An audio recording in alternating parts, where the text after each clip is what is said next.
Okay, so who were the middle class? So the middle class who earned their wealth through an expanding overseas trade from the manufacture of goods जैसे कि woollen and silk textiles की sale करके they got wealthy. फिर there were professionals such as lawyers, administrative officials, all these were educated and believed that no group in society should be privileged by birth. Rather, एक person की जो social position होती है वो must depend on his merit, मतलब वो कितना पढ़ा हुआ है या उसकी जो सोसाइटी में पोजीशन है. फिर then there were many philosophers जो थे जिन्होंने और ज़्यादा इन्फ्लुएंस किया. एज वी कैन सी जो main three philosophers page number 4 और 5 पे मेंशन है वो है एक तो जॉन लॉके, टू जिन्होंने बुक लिखी थी two treatises of government. Then Montesquieu wrote the book The Spirit of Laws, or Rousseau The Social Contract. All these three philosophers' name along with their book's name, you should just write it down on the text where you are reading. Now in his two treatises of government, Locke sought to refute the doctrine of divine and absolute right. मतलब divine और absolute right जो है वो किसी के पास भी नहीं होना चाहिए. डिवाइन एंड एब्सोल्यूट राइट वो किसी के पास भी नहीं होना चाहिए by birth. So Rousseau carried the idea forward, proposing a form of government जो social based on a social contract between people and their representatives. In the spirit of laws जो book लिखी गई मॉन्टेस्की ने प्रपोज कि भाई power जो है वो डिवाइड होनी चाहिए, legislative, executive and judiciary, as we have in India. कि लेजिस्लेटिव जो लॉज बनाते हैं, then there are executives who execute the law and judiciary who takes care that everything is going on smoothly according to the law. Now the model of government was put into force. यही model जो मॉन्टेस्की ने propose किया था, यही model USA में अपनाया गया है. After the 13 colonies declare their independence, France help कर रहा था 13 कॉलोनीज ऑफ अमेरिका को to get liberated from Britain. तो जब वॉर ख़त्म हुई तो यही मॉडल यूएसए में अपनाया गया. The American constitution and its guarantee of individual right was an important example. जो भी फ्रांस के पॉलिटिकल थिंकर्स थे, they knew that okay they were on the right path, this was the right thing. So the ideas of this philosophers जो हमने ऊपर discuss करे, उससे coffee houses में हर जगह बुक्स पढ़ने लगे, बहुत इन्फ्लुएंस किया लोगों को.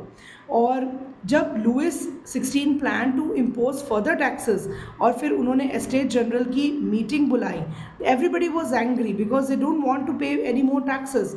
सो this was the beginning. These were the things that led to the formation of the national assembly. Okay, so the outbreak of the revolution, Louis XVI had to increase taxes for reason we have already learned. So he called the meeting of Estates General on this page. What is Estate General? Is a political body to which the three estates send their representatives. तो estate general एक political body थी जिसमें तीनों estates के representatives मिलते थे when ever in any important decision जो था वो लिया होता था. जनरली मोनार्क कोई भी डिसीजन लेना हो तो जो मोनार्क है, जो किंग है, वो अलोन वो डिसीजन नहीं ले सकता था. उसको वो मीटिंग के अंदर जो डिसाइड होता था वही वॉज द फाइनल डिसीजन. और द लास्ट टाइम जो एस्टेट जनरल की मीटिंग बुलाई गई थी वो थी years back in 1614. Up on 5 May 1789, Louis XVI called an assembly of estate general ताकि वो टैक्सेस पास करने का प्रपोजल रख सके. नाउ एक वर्साइलेस के अंदर ये मीटिंग बुलाई गई.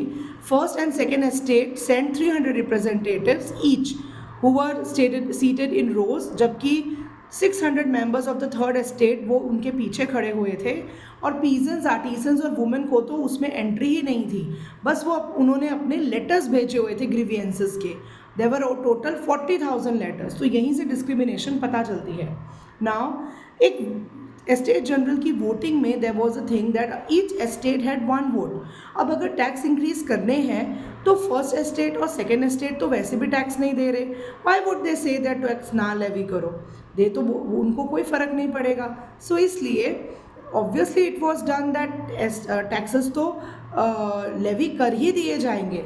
इसीलिए एस्टेट जनरल डिमांडेड दैट अब वोटिंग 1 person 1 वोट से होगी, ना कि 1 estate 1 वोट के हिसाब से जो कि पहले होती थी.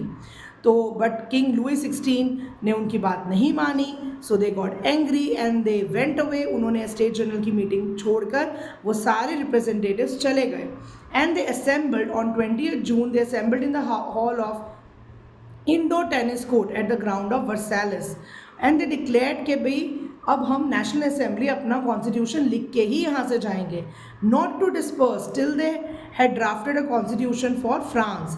दैट वुड मई में मीटिंग बुलाई गई, वो मीटिंग से चले गए और उसके बाद जून में 20 जून को they assembled in the hall of an indoor tennis court और वहाँ पर they swore not to disperse till they drafted a constitution for France, और वो पावर्स ऑफ मोनार्क को लिमिट करेंगे।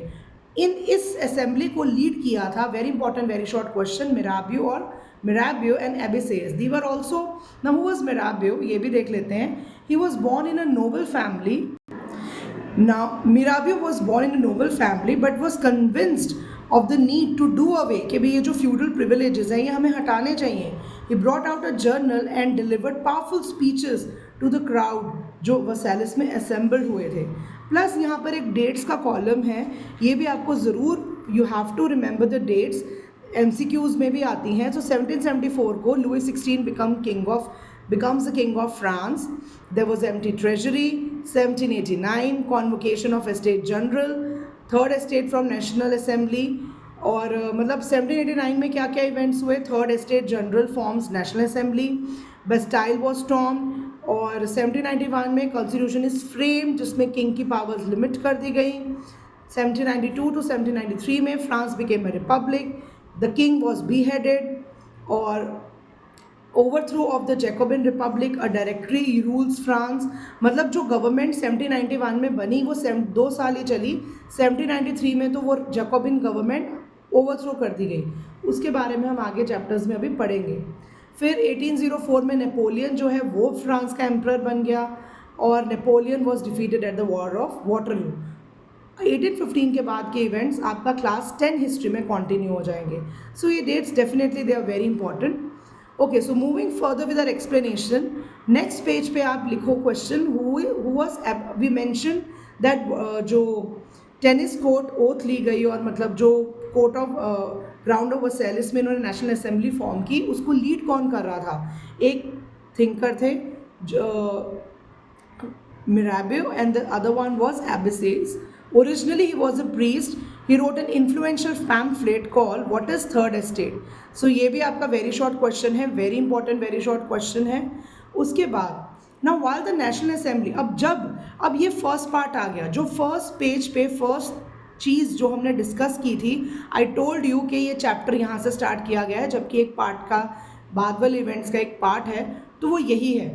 On 14 July while the National Assembly was busy at Versailles drafting a constitution, rest of the France, मतलब जिस time पे constitution draft हो रहा था उस टाइम पे बाकी फ्रांस की जो हालत थी वो बहुत बुरी थी, वो it was in turmoil, a severe winter और had bad harvest, prices of bread rose, often bakers exploit करते थे सिचुएशन को, सप्लाईज होल्ड कर देते ताकि प्राइजेस बढ़ जाए, और people were tired waiting in long queues, so that is why, और उसमें ये रूमर फैल गया that king ordered troops to move into Paris. So 14 जुलाई जो क्राउड बहुत एजिटेटेड था, गुस्से में था, stormed and destroyed the Bastille.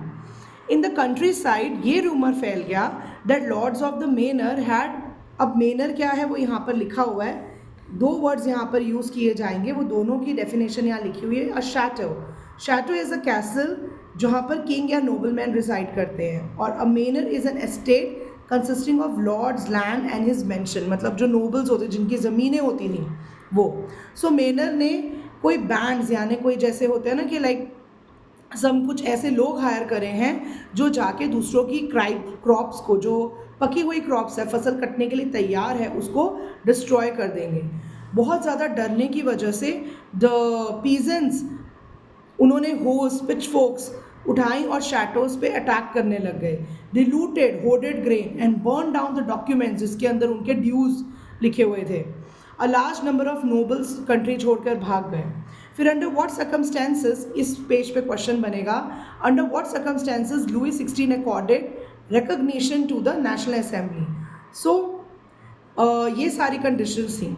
So on the night of 4 August 1789 Louis 16 finally, so ये सारी चीज़ों की वजह से अब the things were out of control, so Louis 16 finally accorded recognition to the national assembly and accepted the principle that अब से उसकी powers will be checked by the constitution. On the night of 4 August assembly passed a decree जिसमें feudal system of taxes वगैरह हटा दी गई, टीथेज and Telles जो लागू हो रहे थे, जो चर्च के प्रिविलेजेस थे वो सब हटा दिए गए, और जो चर्च लैंड जोन करता था वो भी कॉन्फिस्केट कर लिया गया. So now we will see France became a constitutional monarchy. So what made France a constitutional monarchy? So now the National Assembly that was made completed the draft of constitution in 1791. और उनका what was the main object was to limit the powers of monarch. So these powers now instead of being concentrated in the hands of one person, जैसे कि पहले था कि वो one monarch Louis 16 के हाथ में थे या फिर उनके प्रीवियस किंग्स के, were now separated and assigned to different institutions, legislature, executive and judiciary. This made France a constitutional monarchy. So यहाँ पर आपका एक बहुत ही इंपॉर्टेंट पैरा है. First of all let's discuss this. So after the constitution was drafted, who were all allowed to vote? Now the citizens, सारी की सारी पावर्स अब नेशनल असेंबली के पास थी, and which was indirectly elected, means the citizens voted for the group of electors who in turn chose the assembly. Citizens पहले vote करते थे group of electors के लिए, फिर ये ग्रुप ऑफ इलेक्टर्स असेंबली को चूज़ करते थे. सारे सिटीजन्स को राइट टू वोट नहीं था. ओनली मैन अबव 25 ईयर्स जो टैक्सेस पे करते थे equal to 3 days of a labourers wage, सिर्फ वही जो थे एक्टिव सिटीजन माने जाते थे, और फिर उन्हीं को वोटिंग राइट थे. The remaining men and women were classed as passive citizen, or to qualify as an elector, the man had to belong to the highest bracket of taxpayer. जो जितना कमाएगा, जितना टैक्स देगा, वही वोट दे पाएगा. तो ये था, ये मतलब यूनिवर्सल एडल्ट फ्रेंचाइज तो उस टाइम पे नहीं था.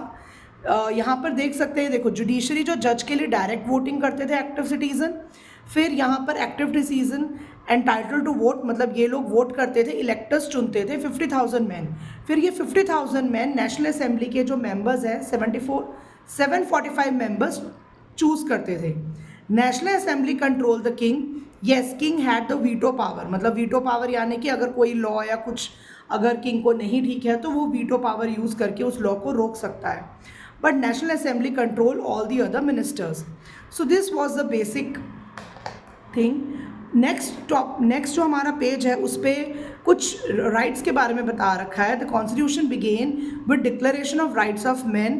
राइट्स जैसे कि right to life, freedom of speech, freedom of opinion, equality before law, ये सारी राइट्स जो थी वो उसके अंदर मेंशन थी. प्लस एडिशनली यहाँ पर सारी declaration of rights of man and citizen आपको मिल जाएगी. You have to just read them. वैसे ज़्यादातर इसके 4-5 पॉइंट्स याद रखो, बहुत ज़्यादा लॉन्ग आंसर में सारी की सारी राइट्स लिखने को नहीं आती हैं. So moving ahead on the next page, very important MCQs questions are there. So basically उस टाइम पे ज़्यादा लोग पढ़े लिखे नहीं होते थे, तो इमेजेस या सिम्बल्स को यूटिलाइज़ किया जाता था लोगों को कुछ भी एक्सप्रेस करने के लिए. सो ले बाबी की जो पेंटिंग्स हैं उसके अंदर बहुत सारे सिंबल्स यूज़ किए गए हैं and they are very important. The broken chain, आपको ये बहुत अच्छे से याद रखना है. Broken chain stands for act of becoming free. उसके बाद